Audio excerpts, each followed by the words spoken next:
साल 1990 का दशक, तब राम मंदिर आंदोलन अपने चरम पर था। वहीं भारतीय राजनीति में उथल पुथल का दौर चल रहा था। मंडल और कमंडल की आग में पूरे देश की राजनीति जल रही थी। खास करके उत्तर प्रदेश में इसकी लपटें कुछ ज्यादा ही उठ रही थी। इसी दौरान मुलायम सिंह यादव और कंसी राम उत्तर प्रदेश की राजनीति में तूफान बनकर उभर रहे थे। पिछड़ों का झंडा उठाकर उन्होंने उत्तर प्रदेश में अपनी सियासी जमीन मजबूत कर ली थी। उनके समर्थन से कई इलाकाई नेता, विधायक और सांसद बने। लेकिन इसी दौरान कानपुर देहात में बंजर जमीन पर कब्जे करने का खेल शुरू हुआ। आरोप लगा कि इन नेताओं ने गरीब और दलितों को जमीन दिलाने का वादा करके वोट तो हासिल कर लिए हैं, लेकिन जमीन कब्जा कर खुद ही मालिक बन बैठे हैं। वहीं ब्राह्मणों के इलाके में अच्छी खासी संख्या होने के बावजूद भी ब्राह्मणों की जमीन धीरे धीरे खिसक रही थी। पिछड़ों का दबदबा बढ़ रहा था। कानपुर देहात के चौबेपुर इलाके का बिकरू गांव का एक लड़का जिसका नाम था विकास दुबे, वो अपने साथियों के साथ मिलकर पड़ोस के गांव में कुछ लोगों के साथ मारपीट करता है। विकास दुबे ब्राह्मण समुदाय से था तो दूसरे पक्ष के लोग पिछड़े वर्ग से थे। मारपीट की इस घटना ने विकास दुबे को इलाके में जाना पहचाना नाम बना दिया और यहीं से शुरू हुई कहानी कुख्यात अपराधी विकास दुबे की।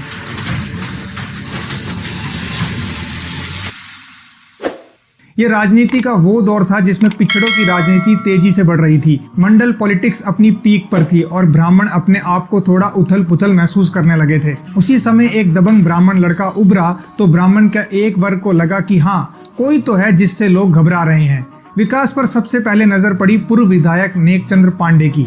विकास मारपीट करता, छोटे मोटे अपराध करता, रंगदारी वसूलने के लिए लोगों को धमकाता और पुलिस पकड़कर थाने पे ले जाती तो थोड़े दिन बाद छूट आता। धीरे धीरे इसने 4-5 लोगों की अपनी गैंग बनाई और नाम रखा बुलेट गैंग, क्योंकि इसके सारे साथी बुलेट से ही चला करते थे। अपने 4-5 दोस्तों के साथ मिलकर इसने सबसे पहले बारात लूटी। 1990 में ही बिकरू गांव में झूना बाबे का कत्ल हो गया। कहते हैं कि यह कत्ल विकास दुबे ने ही कराया था। जुन्ना बाबा की 18 बीघा की जमीन पर इसने कब्जा किया था। मामले की रिपोर्ट भी दर्ज हुई थी, लेकिन बाद में इसे वापस ले लिया गया। लेकिन इसके बाद विकास चौबेपुर विधानसभा से चुनाव लड़ने वाले हरिकिशन श्रीवास्तव का हाथ थाम लेता है। हरिकिशन के संरक्षण में उसने वसूली और जमीन कब्जे का काम और तेज कर दिया। इसी दौरान विकास दुबे के दोस्ती शास्त्री नगर के मशहूर अपराधी राजू खुल्लर से हुई। विकास का राजू खुल्लर के घर आना जाना शुरू हो गया और यहीं से विकास की लव स्टोरी की भी शुरुआत हुई। राजू खुल्लर की बहन रिचा को विकास दुबे काफी पसंद करने लगा। रिचा और विकास दुबे दोनों एक दूसरे को पसंद करने लगे। बहन के प्रेम संबंधों की भनक रिचा के भाई राजू खुल्लर को लगी तो विकास दुबे उसकी आंखों में खटकने लगा। विजय ने राजू खुल्लर के खिलाफ जाकर विकास से शादी कर ली थी। वहीं एक अफवाह ये भी उड़ती है कि उसने बंदूक की नोक पर रिचा से शादी करी थी। विकास दुबे और राजू खुल्लर ने मिलकर कई बड़े बड़े अपराधों को अंजाम दिया था। दोनों ने मिलकर करोड़ों रुपए की जमीन खरीद और फरोख्त का काम किया। इसके साथ ही रंगदारी वसूलना, लूट जैसे संगीन अपराधों को अंजाम दिया। जब राजू खुल्लर की बहन रिचा के प्रेम संबंधों की जानकारी हुई तो राजू ने इसका विरोध करना शुरू किया, लेकिन रिचा को विकास के अपराधियों वाला रोल बहुत ज्यादा पसंद आया। विकास को जब इस बात की खबर लगी कि राजू इस शादी के खिलाफ है तो एक दिन विकास ने राजू को जान से मारने की साजिश बनाई। लेकिन किसी तरह राजू को इस बात की भनक लग गई और राजू शहर छोड़कर भाग गया। वहीं एक अफवाह और उड़ती है कि विकास दुबे को अर्जुन पंडित मूवी बहुत पसंद थी। उसने अर्जुन पंडित कम से कम 50 बार देखी थी। उसे लगता था कि अर्जुन पंडित की फिल्म की कहानी उसके जीवन से बिल्कुल मेल खाती है और इसी फिल्म के बाद लोग विकास दुबे को विकास पंडित कहकर बुलाने लगे। साल 1996 के चुनाव में विकास दुबे बसपा से विधायक हरिकिशन श्रीवास्तव के साथ थे और सामने थे भाजपा के संतोष शुक्ला। रिजल्ट घोषित हुआ तो हरिकिशन ने चुनाव जीत लिया और जीत की खुशी में एक विजय जुलूस निकाला गया। लेकिन इस जुलूस में संतोष शुक्ला के साथ रहे लल्लन वाजपेयी से विकास की झड़प हो गई।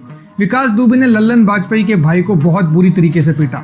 लेकिन जब कुछ दिन बाद संतोष शुक्ला जिला अध्यक्ष बने और नगर पंचायत चुनाव के बाद लल्लन वाजपेयी को बीजेपी का अध्यक्ष बनाया तो उनके समर्थकों ने इलाके में उगाही करनी शुरू कर दी। अब जाहिर सी बात है कि एक म्यान में 2 तलवारें नहीं रह सकती। इसी उगाही को लेकर लल्लन वाजपेयी और विकास दुबे में विवाद शुरू हो गया।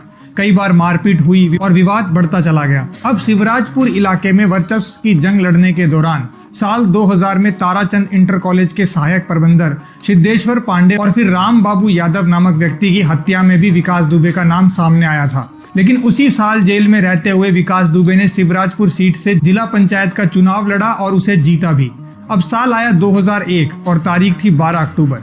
विकास दुबे ने अपने गुर्गों के साथ लल्लन वाजपेयी के घर पर हमला बोल दिया। लल्लन वाजपेयी ने इसकी खबर तत्कालीन राज्य मंत्री संतोष शुक्ला को दी। संतोष शुक्ला ने लल्लन को कहा कि वो शिवाली थाने से पुलिस फोर्स को साथ लेकर आ रहे हैं, लेकिन विकास दुबे को इस बात की भनक लगी तो वो खुद शिवाली थाने पहुंच गया।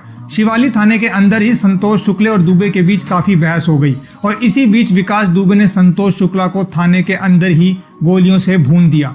शिवली थाने के अंदर ही एक राज्य मंत्री की हत्या ने हड़कंप मचा दिया।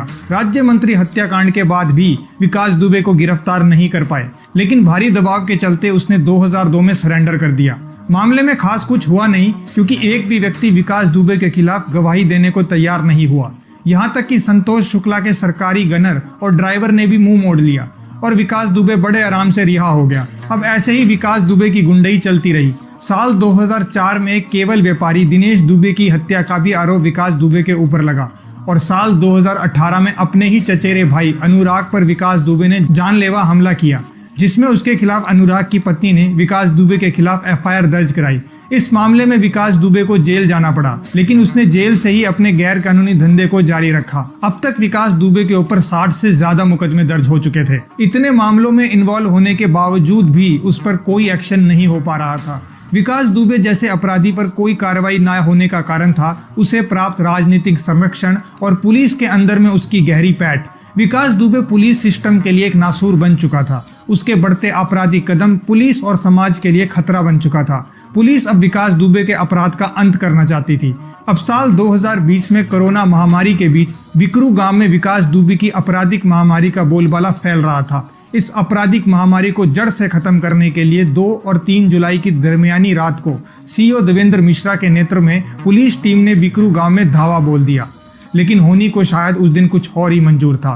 पुलिस विभाग के किसी विभीषण ने विकास दुबे को इस एक्शन की जानकारी पहले ही देकर उसे सावधान कर दिया। एक साथ 3 थानों का फोर्स पूरी तैयारी के साथ रात के अंधेरे में विकास दुबे को दबोचने पहुंचा। थाने के सबसे छोटे पद से लेकर डिप्टी एसपी रैंक तक के अधिकारी छापेमारी करने पहुंचे थे।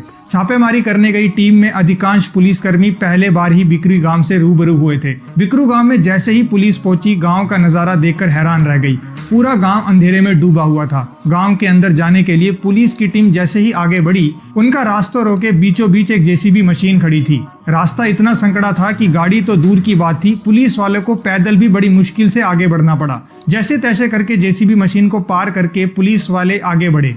थोड़ी दूर चल के पुलिस विकास दुबे के घर के कोने तक पहुंची। यहाँ पुलिस कर्मी ने विकास दुबे के छत पर टॉर्च मारी। टॉर्च की रोशनी जैसे ही बदमाशों तक पहुंची, चारों तरफ से अंधाधुंध फायरिंग शुरू हो गई। गोलियों की बारिश और भीषण अंधकार के बीच पुलिस के जाबाज अपनी रक्षा के लिए इधर उधर भागने लगे। गोलियों की गड़गड़ाहट के बीच जिसे जहां पनाह मिली वो अपनी जान बचाने के लिए छिप गए।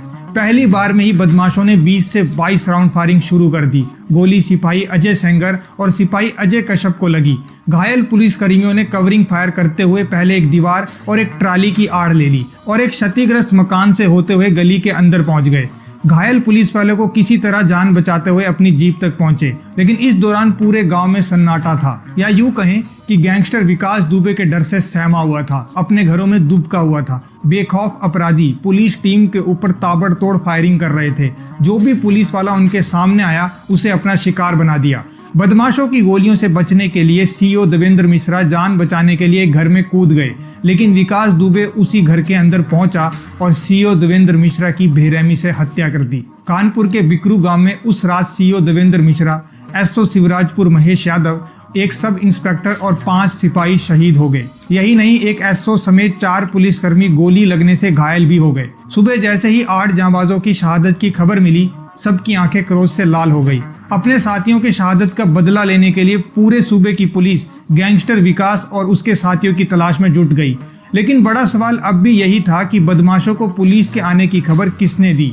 कई पुलिस वालों के ऊपर मुखबरी का आरोप लगा, जिसमें मुख्य आरोपी थे चौबेपुर थाने के एसओ विनय तिवारी, और उन्हें जल्द ही गिरफ्तार किया गया। इस घटना के बाद विकास के गैंग का शार्प शूटर अमर दुबे का नाम सबसे ज्यादा चर्चा में रहा। अमर की शादी 4 दिन पहले ही विकास ने अपने घर पे बड़े धूमधाम से कराई थी। अमर विकास के बेहद करीब था। 2 और 3 जुलाई की उस रात खाकी को लाल करने का उस पर भूत सवार था।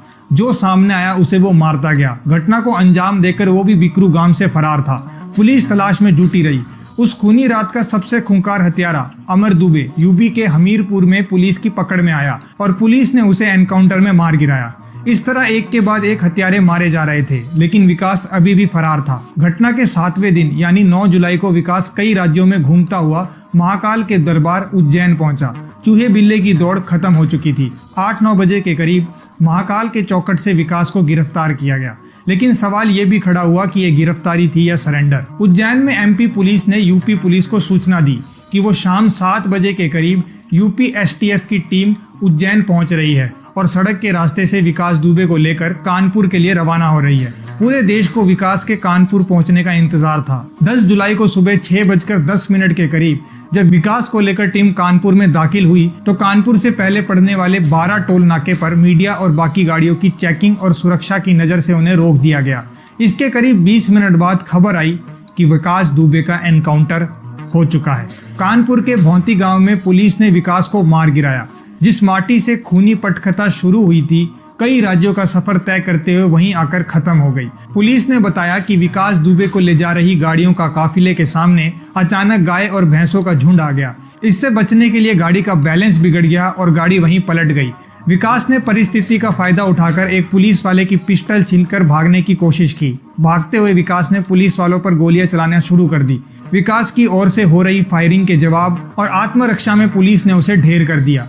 इस तरह 8 पुलिस वालों को शहीद करने वाले विकास दुबे को पुलिस ने उसके अंजाम तक पहुंचा दिया।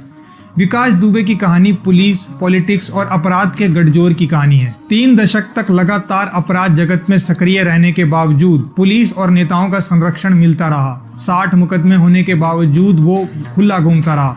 पकड़ा भी जाता तो बाहर आ जाता। यही वजह रही कि 2 और 3 जुलाई की रात 3 थानों की फोर्स पर ताबड़तोड़ गोलियां बरसाने में उसे एक बार भी डर नहीं लगा। और आपको हमारा काम अच्छा लगे तो चैनल को सब्सक्राइब करें और दोस्तों के साथ इसे शेयर करें। मिलते हैं अगली वीडियो में। जय हिंद, वंदे मातरम।